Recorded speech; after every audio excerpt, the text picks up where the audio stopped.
امام احمد بن حنبل رحمه الله فرمای: عبدت الله 50 سنه. ما د الله عز وجل 50 کال عبادت وکړ. فما وجدت حلاوة العبادة حتى تركت 3 اشیاء. په دې 50 کال عبادت کې د عبادت خوند او ذائقه او خوږوالی علما وسکه چې 3 شیزونه مې پرې غوستل. په 50 کال عبادت کې د عبادت خواږه ال راته معلوم شو چې 3 شیزونه مې پرې خودل. اول ترکت رضا الناس حتى قدرت ان اتكلم بالحق. ما د خلکو خوشالول د خلکو رضا کول پرې غوستل. پلان کې راضی کول غواړي، خوشاله کول غواړي. زمونږ د ډیرو انسانانو فکر دی دا رانه خپه دی چې پر څه خوشاليږي، خوشاله دي. د خلکو خوشالول د هغه مقصد دی چې دې ته څوک هم نشي رسیدلی. انسانان د الله عز وجل نه دي خوشاله شوي، نو بنده به بندگان څه خوشاله کی. انسانان د پیغمبرانو په شانتي د پاک او مخلص او خیرخوا خلکو نه دي خوشاله شوي، نو د یو عام انسان نه به څه خوشاله شي.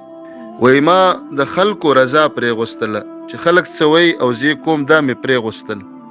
خلک څه غواړي ما پرې غوستل، خلک څه باندې خوشاليږي ما پرې خودل. نو الله زه قادر کړم چې حق ویلې شم. د حق په ویلو الله مال قدرت راک. او دا یقیني او معلومه خبره ده، حق هغه څوک ویلې شي چې د چا د خفګان او د خوشالولو فکر وسره نه، او حق هغه خلکو ویلې دي چې د چا د خفه کېدلو او د ناراضه کېدلو او د خوشالېدلو فکر وسره نه. کله چې انسان اسرمن شي چې دا خفه نشي، دا ناراضه نشي، دا غوسه نشي، نو داسې انسانان حق نشي ویلی.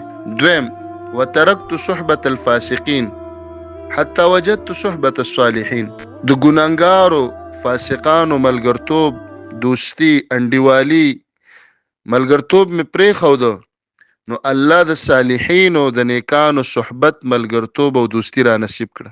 تر څو پورې چې غلط ملګري، غلط دوستان، غلط یاران، غلط انډیوالان او غلط فرندشپ ته پرېښی نه، د صالحینو د نیکعمله د اتقیاو د اولیاو د الله ته د قریبو خلکو صحبت او دوستی دې نه نصیب کیږي.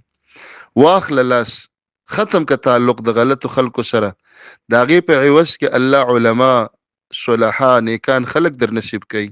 دریم وترکت حلاوة الدنیا. د دنیا د خوندونه مې پرې غوستل.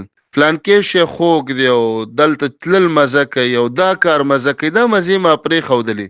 حتی وجدت حلاوة الاخره. د آخرت په خوږو باندې موړ شوم. د آخرت خواږه او مزه راته په دنیا کې معلومېدله. نو د هغه خبرې دي چې دا 3 کارونه ته شروع که، د خلکو رضا کول که رضا و که نو ته الله راضي کوه، حق به ویلی شي.